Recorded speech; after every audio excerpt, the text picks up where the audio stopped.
When we talk about this, you have to understand that Release 9.2 came out many years ago. And right now, today, Release 9.2, the application, we have Update 5 is out there. And for the tools release, we have 9253, which is the latest tools release. But what's important is this.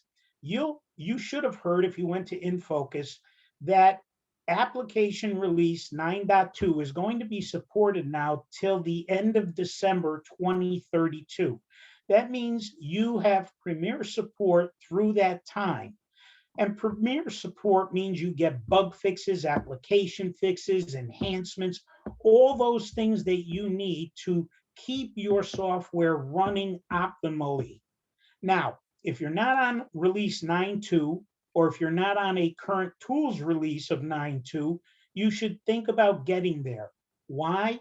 Because if you look at the bottom of the screen, Oracle believes in this continuous innovation model. And what they mean by that is that they are going to keep providing you updates throughout the year to both the applications and the tools. Now, applications are things like credit and collection. Tools are things like watch lists and queries. So you as an organization need to make sure that you are looking at these things and you're understanding that you have to evaluate and absorb and take within your organization all of these enhancements and fixes.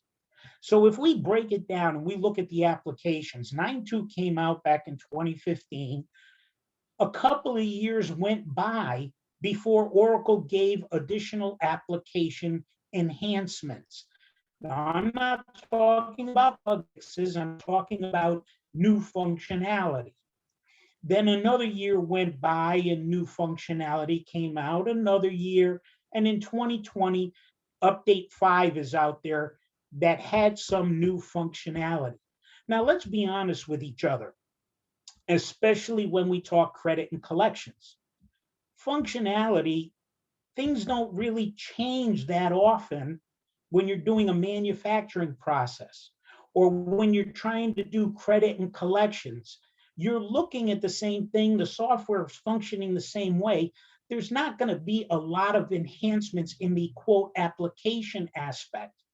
However, when you think about the tools, those usually defined objects, right, UDOs, you'll notice now that when Oracle comes out with these enhancements on the tools side, notice that not only do they come out more often, there's many more of them that happen in a period of time.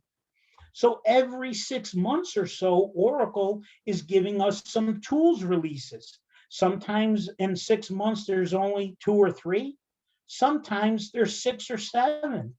Now, granted, the tools releases may be, multiple things for, let's say, orchestration, or multiple things for form extensions and personalizations.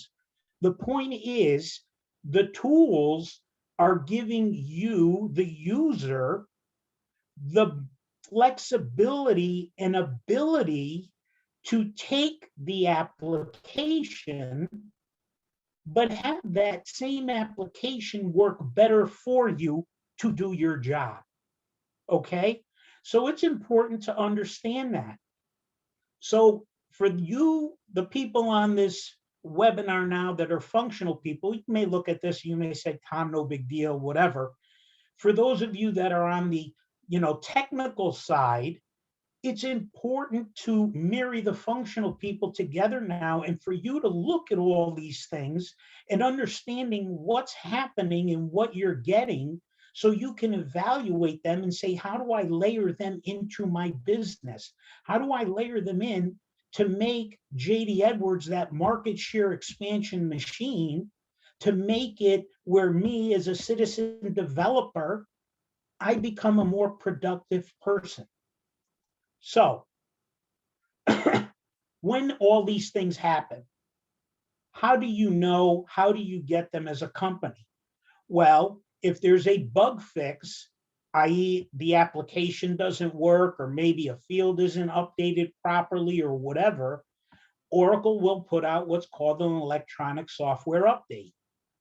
If there is new functionality, like work orders having a history table now, so if you're manufacturing, you can understand a work order, how it flowed through the system and what the various steps were. That's an application software update. Well, if you're global and you have operations in countries other than with English, you might also, if that enhancement is taken, need to put in the appropriate language as well. Sometimes they bundle things together. They take multiple fixes, bundle them together into what is called a maintenance pack, because it makes sense to have all these things together. It makes sense for you as an organization not to take one or two, but to take them all. And last but not the least is the tools release. That's the stuff that affects the foundation code, the underlying pinnings of JD Edwards. Those are the releases that have these UDOs and other capabilities. So it's important as an organization to move away from IT being the department that makes a decision if and when you should upgrade. It becomes important to holistically use everybody to understand what's available, to identify and test it and play with it, and then potentially layer it into your organization. Now, one of the things you want to do is, let's give a scenario. Tom is a functional person. There's security placed on things I can or cannot do in my functional area. However, if one of these new things comes out, I should let Tom run rampant and be able to do anything and everything to test it. So, excuse me, the way you want to do that is you don't want these things to be done in production, because again, remember user-defined objects, when they are delivered with Oracle, you have to give access to people. You have to say, Tom, you can do this, you can create one, change one, whatever. You need to treat these just like any other quote unquote customization in your organization. And what I mean by that is, put them in your test environment. Then let Tom have free reign to test every aspect of it and say, hey, we should be able to do this in production. And now, even though Tom might not be able to create it in production or change it, you can still configure it in your test environment and promote it up. Continuous innovation, continuous delivery from Oracle, continuous adoption from you. Because being code current doesn't mean you're in a continuous innovation model. You have to understand that Oracle, 6 months go by, they're giving you tools releases. A year goes by, they're giving you application enhancements. They're going to continually deliver, but you need to continually evaluate and adopt. Now, you don't have to do it as often and on the same frequency as Oracle, but you do need to do it. I would recommend at least twice a year evaluating what's out there, and at a minimum once a year employing it within your organization. And when I mean employ, I mean taking it and putting it in. User-defined objects, that's the driver behind all of this stuff. The application is still the application, but when you use that user-defined object like a query or a watch list, they're user configurable. They allow you to quickly get value within your JDE investment, helps you lower that overall cost because the user is saying, this is how I need to do my job, this is what I need to do. It makes the product more scalable, allows your organization as it grows to be self-supporting. And it's not rocket science. It's using technology and tools that everybody is comfortable with, icons to save, to copy, right? Very easy. They're the key components for your organization to grow. So what we're going to talk about and what I'm going to walk through is, even though we have a myriad of these user-defined objects that are out there, and again, some of these have been out there for 5-6 years, some of them have been enhanced just recently over the last couple of months. And even though we're going to talk about queries and watch lists, there's a couple of more on this screen that are just as helpful in credit and collections as those. Your form personalization, your form extension. Form personalization. In the past, some of you may have moved columns around in the grid, or maybe you created a column view where you hid some columns or whatever.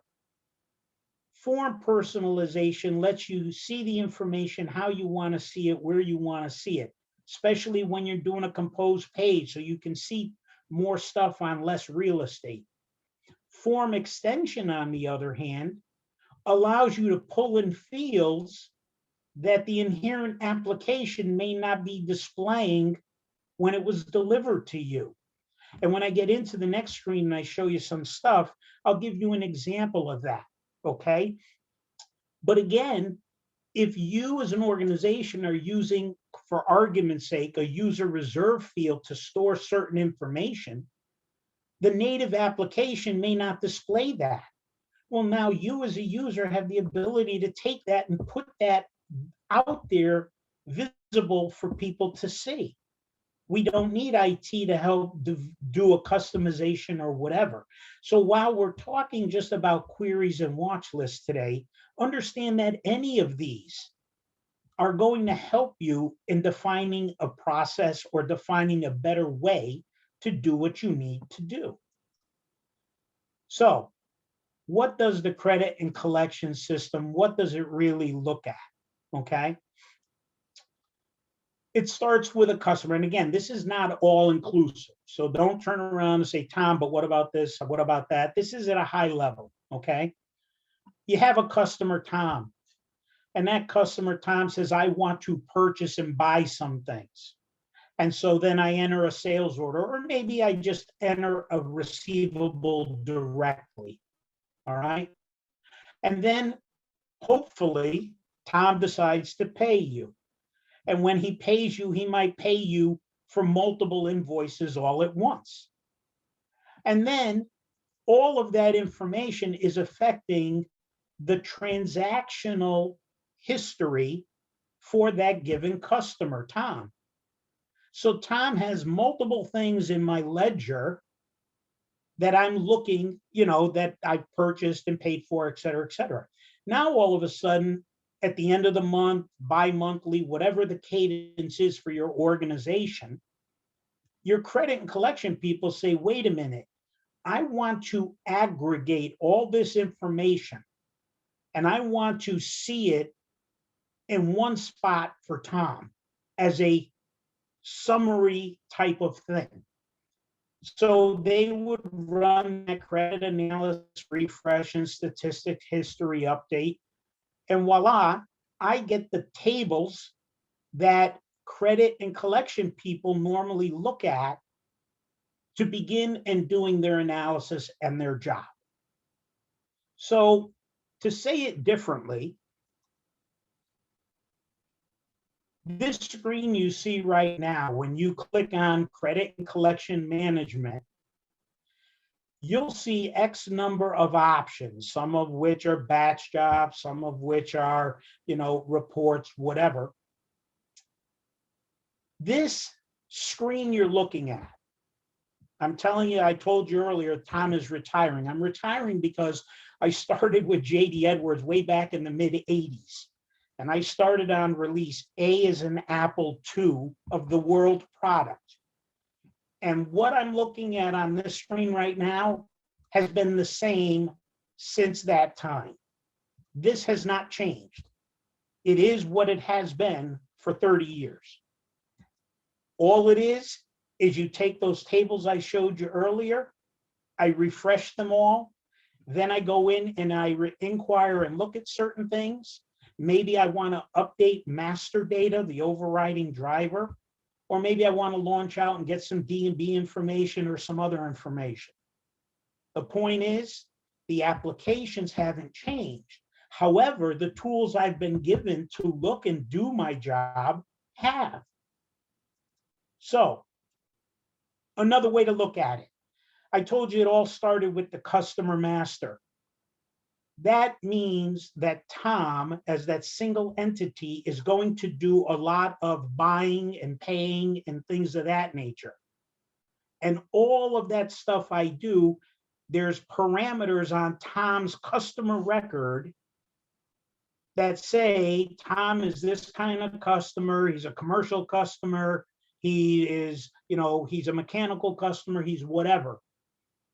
And then as I start to buy things and pay for things, I'm getting all this transaction detail that is hitting my sales order table, my customer ledger table, my receipts, my receipt header. And then at the end of whatever period of time, when I refresh things, the system goes out and says, oh, take all those transactions, lump ones that belong to the same company together, plop it all together into one record, and let me be able to show the credit and collection person. However, I lose all of those unique identifiers, the type of sale it was, right? How the sale got into the system, things that might be important to me. If you look at those summary tables and you look at the fields that are there, and this is not an all-inclusive list, right? Remember I said to you that form extensions could be used to display more. Well, this is the ones that are in the application. There's additional ones that if I wanted to see, I can use a form extension to bring in. But if you notice, all of this is aggregated into lump sum things, be it the various aging days, how much are 30, how much are 60, how much is 90, or how many open drafts I have or invoices. Who's the collection manager? Again, Tom has only one collection manager. Tom has only one credit manager. If I look at my statistical table, you'll see the same thing. Things are lumped together. But in this table, the application does a few more things. It says, well, how many days outstanding was this amount of money? Or what was the highest balance amount? We lose that uniqueness. Now, there could be a reason Tom hasn't paid for certain items. So let's talk first about, your organization and your companies. Most organizations, they might use J.D. Edwards to delineate a company to be a line of business per se. Some organizations use a company to represent a physical location, right? Or a physical, agency that has to report, to a government or whatever. Within a given company, Tom may buy certain types of products, and you might use a document type to say, hey, Tom is buying this type of product, or Tom maybe is having a direct shipment instead of something that is shipped from my warehouse on one of our trucks, i.e., I bought something that a vendor of mine is going to direct ship to Tom. Well, when I look at these summary tables, how do I know if the reason Tom is delinquent is not because Tom isn't paying, but maybe because Tom ordered something from a vendor that direct shipped, but the product is always, substandard, or the delivery mechanism, the product was received broken or whatever? How would I know that by just looking at this one aggregated piece of information? when you look at your credit collection stream, right now I'm just honing in on these records right here for Hilton. The other thing that you'll notice is when I look at information, it aggregates across all my companies and it says, hey, I have an outstanding amount of $1.8 million. But when I look, I only see one other company, company 200 for $1.2 million. And I'm like, well, wait a minute. How do I want to look at this information? Do I want to look at this information by company? Is that the driver? Do I want to look at it by customer? I need to understand that this application is written with a certain form, and the screen I'm using is displaying certain columns of information. And when it displays the certain columns, it's displaying them in a sequence that's a certain way. So now when I look at this and I say to myself, well, wait a minute, $1.8 million, but I only see company 200 for $1.2 million. What happens if I change the way that it's sequenced? And now, even though $1.8 million, depending upon how my companies are structured and what they represent, now I can see them all. Why? Because I turn around and I simply add another sequencing so that I can concentrate now on the customer level versus the company level. How am I supposed to work? You know, what is my responsibility as the collection person? Is my responsibility at the company level, or is it at the customer level?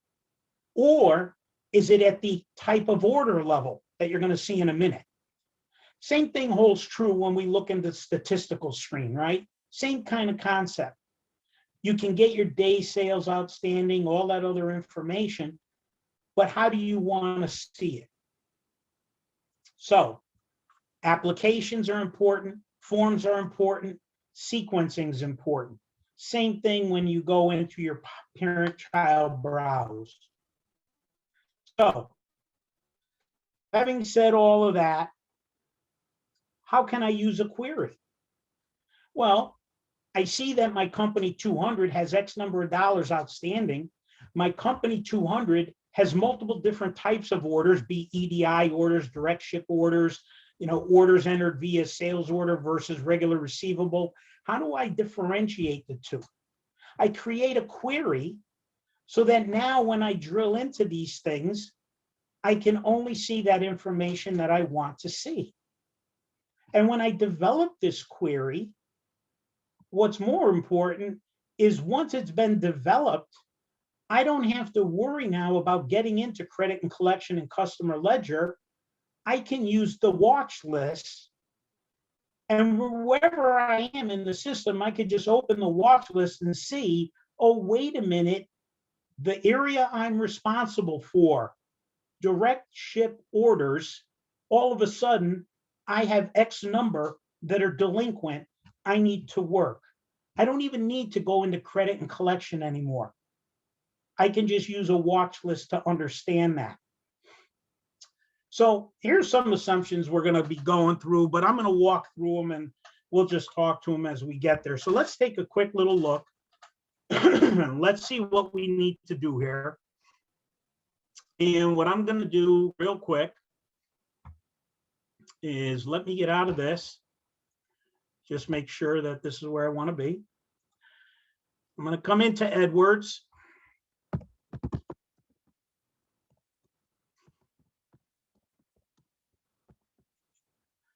Sign in here. And hopefully you all see my screen still. If you do not, Brittany, you can just chime in and let me know, but I believe I'm okay. Now, the first thing I want to show you is I created this landing page. This is a composed page, utilizing OneView reports and utilizing some other things. But this is a page I created, and I created something that said top 10 customers by open amount, customers average day late. Okay. So now I don't have to go into credit and collection. I can visually see what's going on, and I could hover over something and say, hey, 1001, he's 172.9 thousand, right? 151,000. So I don't need to go into the credit collection application. However, if I wanted to, there's so many different ways to get there. I could do traditional navigation. I can do favorites. I can do a breadcrumb, and I can click on credit and collection. And when it pops up and I click on credit and collection, you'll notice now that it'll pop up. Oh, see what I did? I went and hit a different screen, but that's okay. No big deal. I could turn around and I can see those things we talked about, right? Account balance inquiry, statistical inquiry, et cetera, et cetera, et cetera. Well, if I go into account balance inquiry, right, you'll notice if I say find, it's like that screen I showed you before, right? You know, and I'm not going to get into worked, unworked, and what that means and all that other good stuff. But if I turn around and look at this right now, you'll see that it's sequenced. And if I look at 42, 44, you'll see the 9,000 or the 9 million, 7 million, that agrees to my 17. But if you look down here, here's my Hilton, 1.8 million, but yet for company 200, it's only 1.2 million, right? That's what I showed you before. The fact that the sequencing of the grid may not intuitively make sense to you. Now, the other thing I want to point out is, look at my grid. I set up my grid to bring in different category codes, right? To bring in category code 9 and category code 10. And these category codes are at the customer level, right? So if I turn around and I say, well, wait a minute, I only want to see activity, quote unquote, activity that is of a mechanical nature, right? I could create a query up here that says, hey, let me only see consumers that are mechanical. But because Hilton as a customer is just mechanical, naturally, I'm going to see everything for Hilton, right? The same thing holds true if I said, well, let me just see consumers. A customer is just a consumer. So you have to understand that certain fields you're looking at is at the master data level. Hence, you're not going to get that breakout, that delineation that you might need to understand within this total of 1 million or 17 million. What is the breakout of the $9 million, right? You may not get that. Now, you'll also see that when I look at this, the reason 4242 is showing up grouped together is because if I look at my sequencing, you'll see that it doesn't have a customer number. Hence, it's simply saying, let me see largest to smallest. So now I'm in here and I'm looking at this and I'm saying to myself, well, how can I drill into this 17 million and make more sense of this? Well, at the bottom of the screen, I have my customer ledger. I could click on my customer ledger, and hence I go into work with customer ledger and notice my customer numbers preloaded with that 4244. Why? Because as soon as I launched it, it's going to take that first row or the highlighted row, and that's what it's going to give me.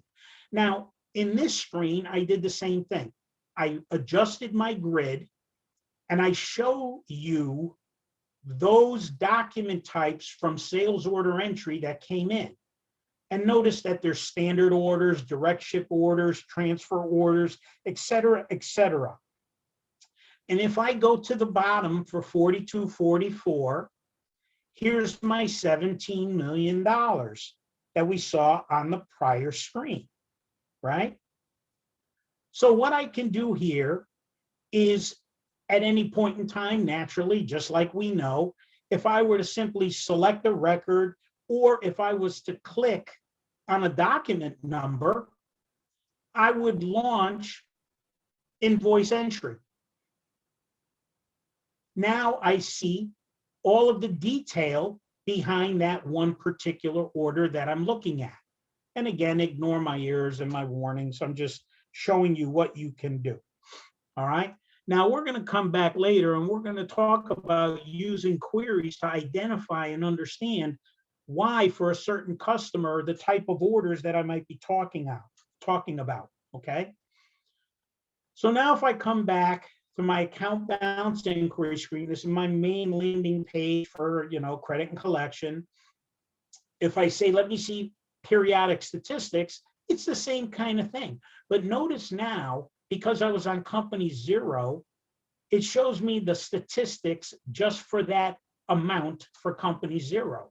Whereas if I turned around and I said, wait a minute, here's the 7 million. If I highlighted that row and said periodic statistics, now I see the 7 million, right? Whole different look and feel, but again, the same thing with the sequencing and the grid format and changing things. All right, so here we are. We're back at our account balance inquiry. I talked to you about category code 9 and 10. And if I notice, or if I scroll through, you'll see all these other categories, right? You'll see category code 1, 2, 5. You'll see all the way up to quote unquote, I believe it's 20, right? Here's 15, 18, 20. Now, what I talked to you about earlier was the fact that there's other UDOs like form extensions that can help you. Now, granted, this is at the summary level, but let's say you had a grouping of customers that was a lot different. I can go to form extensions up here and launch my form extension. And I can say, wait a minute, what I'm looking at, the application I'm looking at, the grid, if I scroll down, notice that there's other category codes for the address book, 21 through 30, that aren't displayed. Well, maybe one of these is important to me. I can use this UDO to put that on the grid for me. So now when I'm in credit and collection, I can see that other information and it'll help me dive into only those customers I need to see. All right. So let's do this. We talked about category code 8 and 9. We talked about what is important with that. We talked about the fact that I can have queries set up at the summary level. However, it's at the master level, master data level, not necessarily the transfer or the transactional level. All right. Let's do this. Let's inquire here. Let's go to 4242 and let's inquire on customer 4242. And again, if I notice this field here that I highlighted and I open all the records, right? 83 records, you'll notice some of them are SO, some of them are blank, some of them are S4, some of them are other things. So I was looking at this customer, Hilton, and overall he had $1.8 million that was delinquent. And I'm saying to myself, wait a minute, what happens if my responsibility is just managing transportation orders? I can now come in and say, even though it showed me $1.8 million delinquent, I can create a query that says only show me those orders that came from order entry that are transportation orders. Therefore, now my $1.8 million is only $1,298,000, right? Well, what happens if I only care about transportation orders where the open amount is greater than 25,000? I can create a query just for that. And now notice out of that million, whatever, I only have $1.1 million that's over $25,000. And they're all transportation orders. Now I can see that I changed my sequencing here. Let me go back and just say, let me see all transportation orders, right? If I look at this grid format, and I look at the sequencing here, you'll see that it's by customer, a bunch of other things, documents, et cetera, et cetera. What happens if I turn around now and say, I want to see all transportation orders, forgetting just them? I can turn around and say, okay, let me see all transportation orders. And now when I look, you can see that my customer number is still in quote unquote customer number order, right?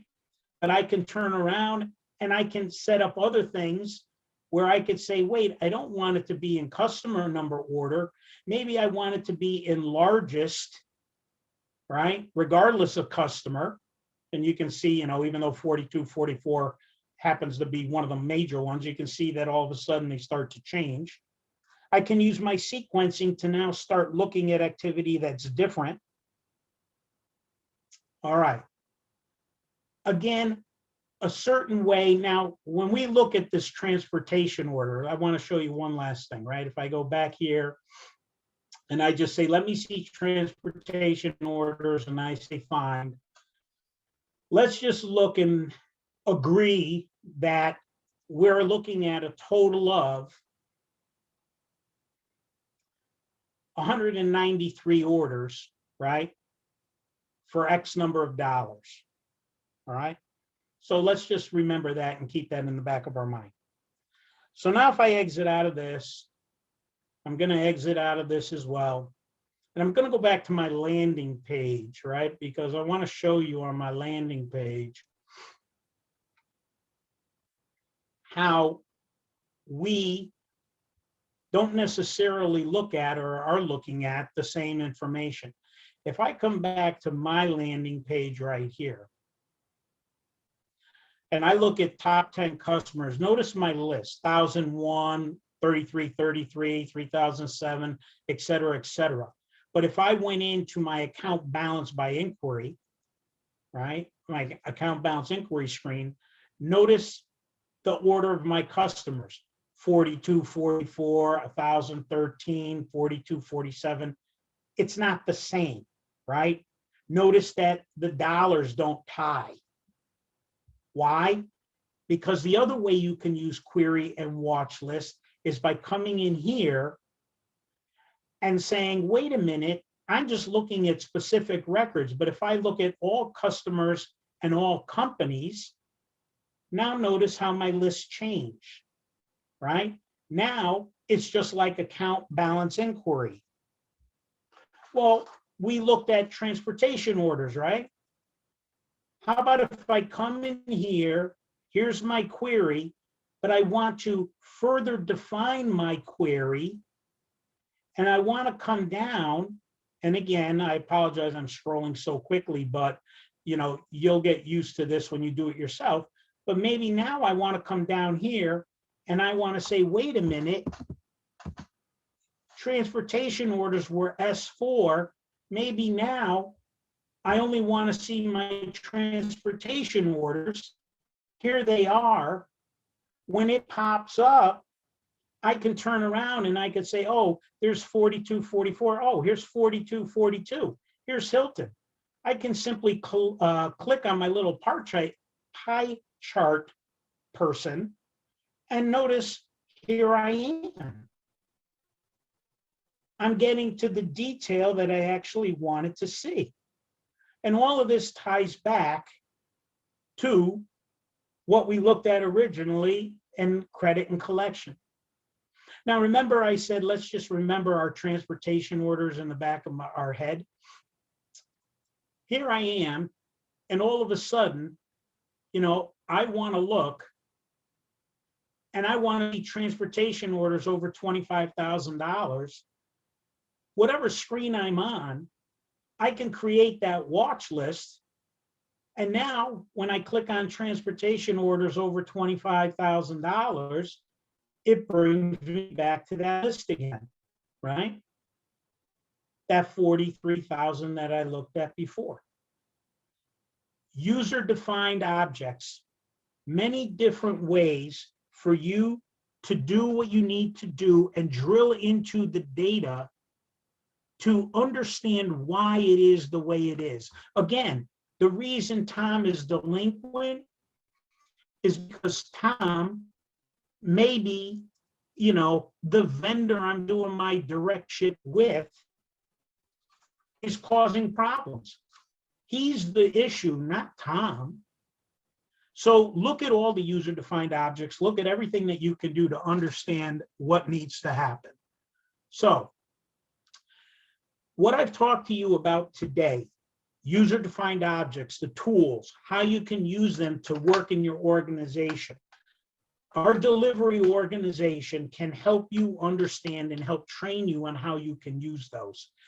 You can go and for $4.99 a student, you can have our delivery team train you and or help work with you to develop some of these things that you might need in your organization. The other thing you can do is you can turn around and you can say, GSI, can you give us a webinar for our organization? Maybe Tom is the only one from the company on this and it spurred some interest to Tom. And I go back and I talk to my fellow workers and they say, well, geez, I'd love to see this too. Reach out to us and we'll do a webinar for you. We'll walk through and tell you all these things and what's happening. The other thing, go to our site, GSI, getgsi.com. We have recorded webcasts, we have newsletters, we have a resource center, we have YouTube and other social media channels. We have workshops, half-day workshops. We're having one on UDOs next week. We have orchestration workshops where you will actually get a book and you can develop and create your own and educate yourself. We have a blog.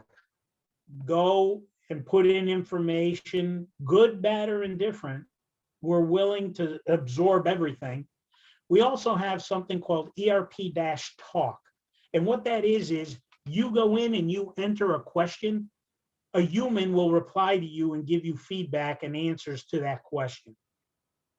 So we have a lot of different resources. We have a lot of different mechanisms that you can utilize to get at the information you need to get at. So having said all of that, I noticed that we do have some questions, so I will look to see what we have. So if you give me a second. Again, if you need to ask a question, simply turn around and click that little Q&A button at the bottom of the screen. And then you can turn around and you can ask the question. And the question we have right now is it possible for anybody to create the user-defined object look that you've shown? The answer is yes and no. And the reason it's yes and no is because, like I said, user-defined objects, be it a watch list, query, form extension, whatever, is delivered locked down by Oracle. And what that means is you have to, within your organization, be able to have the ability to do them. And when I say that, that can be simply just inquiry, or that can be creating them, changing them, deleting them. But you have to be granted that access in order to do it. And you need to ensure that when you do them, if it's something you want to live on and not get replaced, you have to make sure you treat it like any other quote unquote customization. And what I mean by that is you have to do it in your development environment, your test environment, and then use the change management process to promote it up through the organization. If you let people do things directly in production, when you do an upgrade, they'll be overridden and people will have to recreate them. So just be careful about how you do them, okay? The next question is there a limit as to the number that you can have? And the answer, I'm assuming you mean the number of watch lists or queries. The answer is no.